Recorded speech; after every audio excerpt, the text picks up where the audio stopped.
अस्सलाम वालेकुम और वेलकम।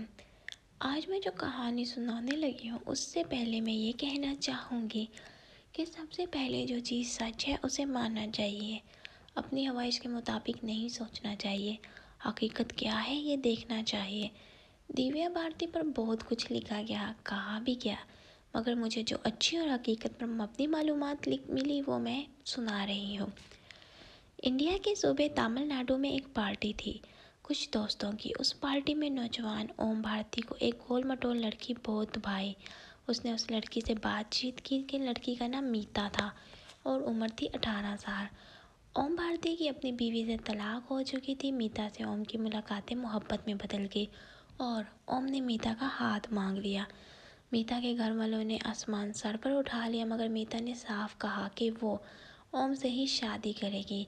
मीता की माँ ने उसे समझाया कि ऐसा ना करे, वो बच्चों वाला है, तलाक याफ्ता भी है, तुम क्लर्क शेफ से शादी कर लो। मगर मीता ने कह दिया कि वो एक मामूली क्लर्क से शादी नहीं करेगी। मीता के कुछ ख्वाब थे जो ओम ही पूरे कर सकता था। ओम पुरकशिश था और एक इंश्योरेंस कंपनी में काम करता था। मीता मतवसत घराने की लड़की थी, तो इसने घर वालों की मुखालफत के बावजूद ओम से शादी कर ली और दोनों ने वो इलाका छोड़ दिया। ओम मीता से बहुत मोहब्बत करता था, उसका बहुत ज़्यादा ख्याल रखता था। मीता बहुत खुश थी। तो एक दिन उसने ओम को बताया कि वो माँ बनने वाली है। ओम की खुशी का कोई ठिकाना ना रहा और फिर 25 फरवरी को 1974 को उनके घर में एक नन्ही परी ने जन्म लिया। वो बहुत खूबसूरत तीन बच्ची जिसका नाम दिव्या रखा गया। दिव्या को जो भी देखता हैरान रह जाता। गुलाबी सफ़ेद रंगत, ब्राउन आंखें और सुरही मार बाल, वो एक गुड़िया लगती थी। दिव्या माँ बाप की आंखों का तारा था। दिव्या के बाद उनके दो बच्चे और भी हुए, मगर वो दिव्या की तरह हसीन नहीं थे। 3 बच्चों के बाद मीता बहुत बदल गई थी। खर्चा ज़्यादा था और आमदनी कम थी। मीता की तालीम भी वाजबी सी थी, जॉब नहीं कर सकती थी। वो खामद को आमदनी बढ़ाने के बारे में कहती रहती थी। दिव्या जब 7 साल की हुई तो मीता की हमसाया ओतून एक मॉडल थी जिसके घर मीता का आना जाना था। मीता इसके ठाट बाट से बहुत ज़्यादा मुतासिर थी। उसने उसी वक्त सोच लिया कि वो भी ये ठाट वाली ज़िंदगी जिएगी। दिव्या को वो हमसाया के घर ले जाती, डांस करवाती। हमसाई मॉडल के घर फिल्मी लोगों का आना जाना था। मीता इनसे मिलती और ननिया दिव्या को भी शुरू में दिव्या पढ़ाई में बहुत अच्छी थी, मगर माँ की वजह से इसकी पढ़ाई में दिलचस्पी कम होने लगी। ओम मीता को समझाता कि इस मॉडल के घर दिव्या को ना जाने दो, मगर मीता अब ओम को जवाब देने लगी थी। तरक्की का सीना ताने सीना दिव्या ये देखकर बड़ी हुई थी। इसी मॉडल के थ्रू मीता ने कहा कि वो दिव्या को मॉडलिंग की दुनिया में लाना चाहती है। मॉडल घाक थी, इसने कहा 2 साल तक इंतज़ार करे, इसके बाद वो इसकी मदद करेगी। वक्त पर लगाकर उड़ गया और दिव्या 12 साल की हो गई। मॉडल ने मीता को एक कैमरामैन से मिलाया और कहा कि दिव्या की तस्वीर बनाए। दिव्या ने इसी मॉडल के घर फ़ोटो बनाए और तीसरे दिन की फ़ोटो एक निजी मैगजीन में छप गई। मीता बहुत खुश थी, मगर जब ओम को पता चला तो इसने बहुत शोर किया। इसने बहुत समझाया कि मीता को ऐसा ना करे, फिल्मी दुनिया अच्छी नहीं है, मगर मीता ने ओम की एक नहीं सुनी। ओम घर छोड़कर भी चला गया और मीता का रास्ता मज़ीद साफ हो गया था। इसे अपने ख्वाब बेटे की सूरत में पूरे करने थे। मीता के यहाँ अब फ़ोन आने लगे। दिव्या के लिए एक रात की इतनी कीमत है, इसके बाद चांस है फिल्मों में। मीता को सोच में पड़ गई। इसने सोचा अभी ये बहुत छोटी सी है तो ये हाल है, जब थोड़ी बड़ी हुई तो फिर लिहाजा अब मीता ने मॉडल से मिलना भी बंद कर दिया, क्योंकि अब इसके अपने ताल्लुकात थे। जब दिव्या 9वीं क्लास में गई और 14 साल की हुई तो तेलुगु फिल्म का डायरेक्टर इसके घर खुद चल कर आया। इसने दिव्या के साथ वक्त गुजारा और दिव्या बन गई फिल्म बोबरी लाचा की हीरोइन विनिका तेज और इसकी फिल्मों ने बहुत कामयाबी हासिल की। यूँ दिव्या का नाम हो गया, हर तरफ से तोहफे और पैसों की बारिश शुरू हो गई।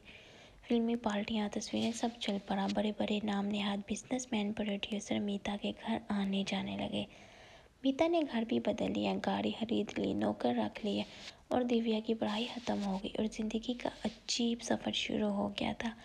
ओम भारती बहुत रोए थे जिस दिन दिव्या की फिल्म रिलीज़ हुई थी, मगर मजबूर थे। मीता के घर एक दिन कीर्ति कुमार गोंद का भाई आंदम का। इसने दिव्या के लिए कीमती तोहफे लाए और दिव्या के साथ वक्त गुजारने की ख्वाहिश का इजहार भी किया। इसने दिव्या को अपनी फिल्म शोला और शबनम में गोंदा के साथ लेटलोर दिया और ये फिल्म सुपरहिट थी। दिव्या का ग्राफ एकदम से ऊपर चला गया था। बॉलीवुड में दिव्या को सीढ़ी देवी कहा जाने लगा। इसके पास ढेर लगे थे फिल्मों के। मीता बहुत खुश थी। इसने मुंबई में अपना फ्लैट खरीद लिया था और शिफ्ट हो गई थी। हर तरफ दिव्या के चर्चे हो रहे थे। 1 करोड़पति अमल ठाकर ने दिव्या पर बहुत पैसा लगाया, इतना कि वो कंगाल हो गया था। मीता भी दिव्या की मैनेजर थी, सब पैसों का हिसाब किताब रखती थी। दिव्या बहुत काम करने लगी और इसकी दूसरी फिल्म दीवाना बहुत सुपरहिट थी, शशि कपूर शाहरुख के साथ। मीता का बैंक अकाउंट पैसों से भर गया था, अय्याशी की जिंदगी थी। मीता जो अभी खेलने लग गई थी और पीने का भी शौक था। दिव्या 16 साल की हुई तो वो श्री देवी की कॉपी लगने लगी थी। वो चाबी की गुड़िया की तरह माँ के आगे चलती रही और करोड़ों कमा दिए दिव्या ने। एक दिन दिव्या बीमार होगी तो डॉक्टर के अलावा हिंदू पंडित भी आया। मीता को इसने कहा कि ये बच्ची बहुत नायाब है और ऐसे लोग नहीं बचते, कम उम्र पाते हैं, इसका ध्यान रखा करो, इसे संभाल कर रखो, यूँ ना करो। और वो चला गया और मीता बहुत परेशान हुई। इसने इसका जिक्र अपनी सहेली से भी किया तो सहेली ने भी इसे मशवरा दिया कि इसकी जन्म कुंडली बनवा कर इसको ये भी किया गया, मगर इसमें था कि ये बहुत भाग्यशाली है, लक्ष्मी इस पर मेहरबान है, बहुत आगे जाएगी। फिल्म जान से प्यारा की शूटिंग शुरू हुई तो दिव्या सेट पर थी कि एक दरमियाने कद का गोरा सा आदमी आया। इसने दिव्या को हेलो कहा और गोविंदा से भी 2-3 बातें करके चला गया। दिव्या को वो आदमी अजीब सा तो लगा। लोग तो दिव्या को देखते ही आंखें झपकना भूल जाते हैं, जबकि इसने तो देखा तक नहीं था। इसने गोविंदा से पूछा तो गोविंदा ने कहा कि इसका दोस्त है, साजिद नाटिया वाला। साजिद अक्सर सेट पर आता था मगर दिव्या से फैसला रखता था।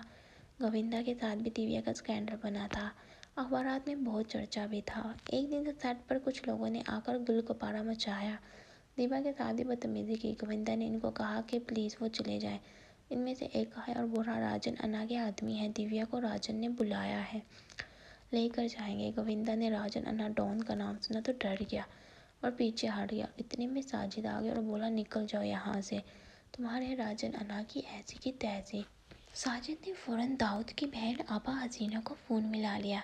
गुंडों ने जब हसीना का नाम सुना तो दुम दबाकर भाग निकले। दिव्या ने साजिद का बहुत शुक्रिया अदा किया। साजिद ने कहा, आप आराम से काम करें, मेरे होते हुए ऐसा कुछ नहीं होगा। साजिद का ये जुमला दिव्या को पागल कर गया था। वो हर वक्त साजिद के बारे में सोचती थी और इसका इंतज़ार करती थी। साजिद रोज़ ही सेट पर आकर दिव्या से जब ये पूछता कि इसे कोई परेशानी तो नहीं है तो इसे बहुत अच्छा लगता था। पहले गोविंदा दिव्या के साथ ज़बरदस्ती करता था मगर साजिद के आने के बाद इसका रवैया भी बदल गया था। दिव्या साजिद के साथ घंटों बातें करती थी मगर इसका दिल नहीं भरता था। माँ ने भी महसूस किया कि दिव्या खोई खोई रहने लगी है और दिव्या ने माँ को बता दिया कि जब ये पता चला कि वो प्रोड्यूसर है और अंडरवर्ल्ड में भी इसका असर और रसूल रखता है तो वो बहुत खुश हुई। यूँ दिव्या साजिद से मिलने लगी।